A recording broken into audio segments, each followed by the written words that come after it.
Protestaron hoy frente al Congreso. Freddy Oldenburg nos comenta que los manifestantes exigieron la derogación del decreto 1850, el cual permite la explotación minera en la Sierra de Imataca. El ritmo del tambor marcó el compás de esta particular protesta. La marcha partió a las 10 de la mañana desde la Plaza Caracas y luego se trasladó hasta el Parlamento, donde definitivamente el calor y los ánimos influyeron en los asistentes, quienes con una creatividad poco común interpretaron batallas teatrales.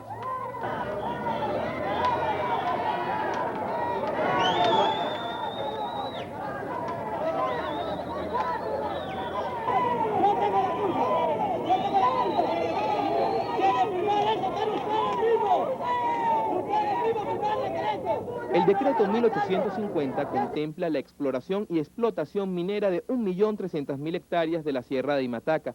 Esto ha generado miedo en torno a los males que se podrían causar a la flora y la fauna del lugar.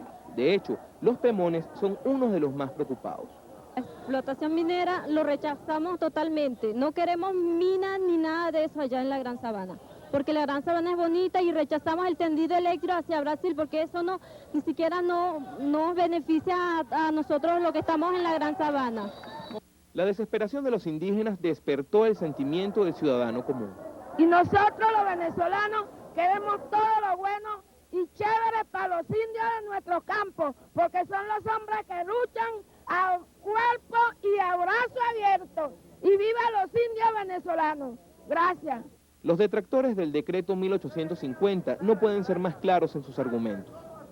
En varios de sus artículos prácticamente viola la Constitución y varias de las leyes venezolanas, entre ellas la Ley Forestal de Suelos y Aguas, ya que la Ley Forestal de Suelos y Aguas en su artículo 57 establece que para desafectar una reserva forestal, o sea, enajenarla, por ejemplo, se requiere la aprobación del Congreso de la República, y esto no se ha cumplido. Finalmente, el presidente del Congreso, Cristóbal Fernández Daló, recibió a una comisión de los manifestantes y les informó que ayer el Senado aprobó la petición de derogación del decreto 1850, la cual será elevada al Ejecutivo. Todas estas personas están dispuestas a dar el todo por el todo con tal de conseguir su cometido. De hecho, si la protesta y la marcha que realizaron hoy frente al Congreso no surte ningún tipo de efecto, ellos elevarán su reclamo a la Comisión Ambiental de la Organización de las Naciones Unidas. Freddy Oldenburg, El Observador. Ante esta situación, la Contraloría General de la República determinará si el decreto 1850, que permite las concesiones mineras en el Imataca, es legal. Erika Corrales nos trae otras investigaciones iniciadas por el Contralor Eduardo Roche Lander. Estas denuncias motivaron al Contralor a ordenar a la Dirección de Control de la Administración Central que iniciara la averiguación. El máximo organismo Contralor determinará si el decreto aprobado por el Ejecutivo viola la Ley de Ordenamiento Territorial y la Convención de Washington. Queremos determinar la legalidad de esta concesión y al mismo tiempo los aspectos operacionales, de manera de ver si se cumplen todos los requisitos de ley. A través de una auditoría ecológica también establecerán si al permitir la minería se destruyen los recursos naturales. Por otro lado, la Contraloría determinará las causas de la falta de materiales en las oficinas de la ONIDEX del área metropolitana que están cerradas. Además, llevarán paso a paso el control de las actividades del proyecto de cedulación. El análisis de las motivaciones que existieron por parte del Ministerio para no hacer una licitación. Tercero, establecer y analizar la validez tecnológica de esta proposición, con su análisis de costos y beneficios. Hay otras averiguaciones. En el Banco Central de Venezuela se investiga el proyecto de la Casa de la Moneda para determinar si está adaptado a la realidad económica y el balance del Instituto Emisor para establecer la legalidad de los cambios realizados en los estados financieros del segundo semestre del año pasado. Y para que no quede duda de la actuación de la Contraloría General de la República, Eduardo Roche Lander dio algunas cifras sobre el balance de su gestión. Emitió 555 sanciones por más de 5.000 millones de bolívares. Dictó responsabilidad administrativa en 22 casos y además envió 116 expedientes al Ministerio Público. Erika Corrales. De los públicos o de los pueblos aborígenes, los indígenas solicitaron un recurso de abstención en contra del Congreso de la República y una demanda de nulidad del decreto que permite la minería en el Imataca. Erika Corrales nos explica ambas solicitudes. Representantes de 28 etnias de indígenas venezolanos acudieron a la Corte Suprema de Justicia para reclamar el derecho que tienen sobre las tierras que habitan desde antes de la colonia. Pemones, Guayú, Yanomamis, Guaraos, entre otros, indicaron que el Estado venezolano no respeta decretos promulgados desde los años 1600, cuando los reyes de España reconocieron los derechos sobre su territorio. Sus armas de lucha, las leyes y convenios internacionales. Sus peticiones, que la Corte obligue al Congreso a modificar la ley de división político-territorial.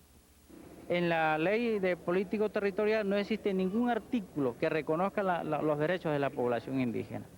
Además, solicitan que se anule el decreto 1850 que permite la explotación minera en la Reserva Forestal de Limataca. Ellos son los dueños de esas tierras, son los que han vivido ahí durante miles de años y de la noche a la mañana se les está invadiendo con concesiones mineras. Alegan que con la llegada de las transnacionales se ha dado una invasión y una agresión al medio ambiente. Trayendo enfermedades, trayendo prostitución, problemas sociales de todo tipo que no estaban acostumbrados a ello. A través de las vías judiciales, los indígenas se resisten a la invasión europea. Por eso intentan las acciones cerca del 12 de octubre y esperan tener una respuesta de la Corte antes del 3 de agosto del 98, cuando se cumplan 500 años de la llegada de Colón a Sucre.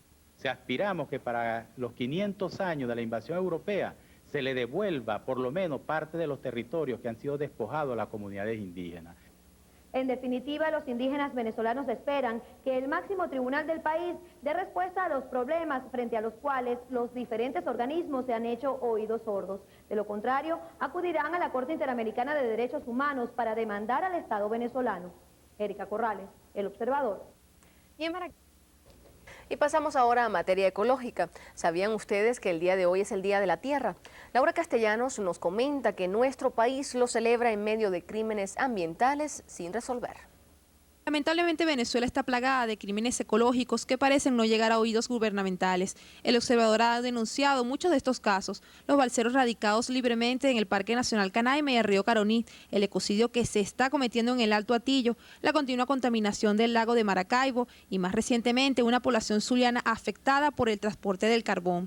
El Día de la Tierra fue aprovechado por grupos conservacionistas para alzar su voz en pro de la naturaleza. E Limataca salió nuevamente al tapete.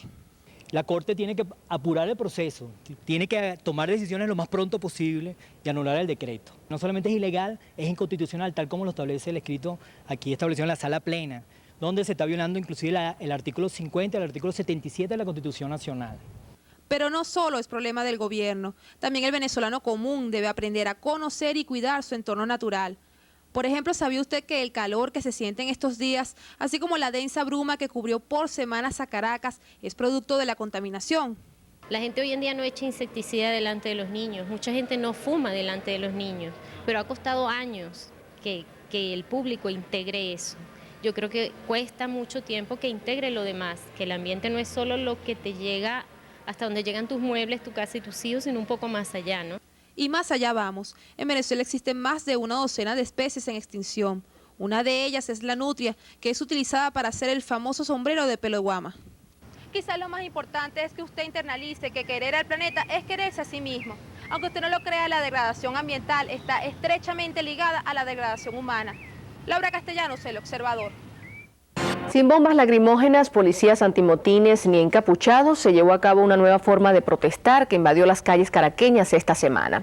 Laura Castellano nos comenta que además de grupos ecologistas, la Universidad Central de Venezuela también alzó hoy su voz, pero sin desnudos de por medio. Debemos cuidar hasta la vida en esta tierra sagrada. Definitivamente esta semana ha sido atípica en cuanto a protestas se refiere. Este miércoles caras pintadas, teatros y consignas de paz cubiertas por el aroma del incienso protagonizaron una protesta que llegó hasta el Congreso. La construcción de un tendido eléctrico en pleno Parque Nacional Canaima, así como el maltrato de la etnia Pemón, encabezaron las denuncias. Limataca todavía está en la Corte Suprema. La Corte no decide. A pesar de ser un decreto ilegal, inconstitucional, donde no hubo consulta exigida por la ley. Pero casualmente la Corte se pronunció. Su presidenta, Cecilia Sosa Gómez, señaló que el máximo tribunal decidió la acumulación de los expedientes, lo que significa que el proceso se estancará hasta que las causas no lleguen al mismo nivel de instrucción. el juego se trancó. Y tanto así que hasta la madre tierra alzó su voz. Yo quiero ver a sus hijos que van a tomar en unos años. Quiero ver en qué bosque se van a refugiar cuando se acabe toda la capa de ozono. Y mientras la madre tierra se quejaba, los estudiantes de la UCB volvieron a salir a las calles. Esta vez, con sus pantalones bien abrochados, protestaron al son de una animada samba en contra de la privatización de la máxima casa de estudios del país. Lo cierto es que a pesar de que esta manifestación fue totalmente atípica y pacífica, no encontraron eco acá en el Congreso Nacional.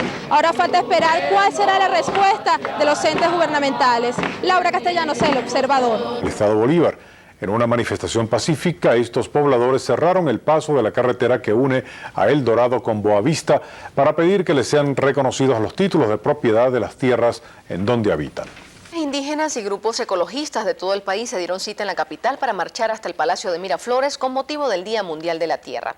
Pedro Guerrero nos dice que la petición del movimiento conservacionista es la derogación del decreto 1850.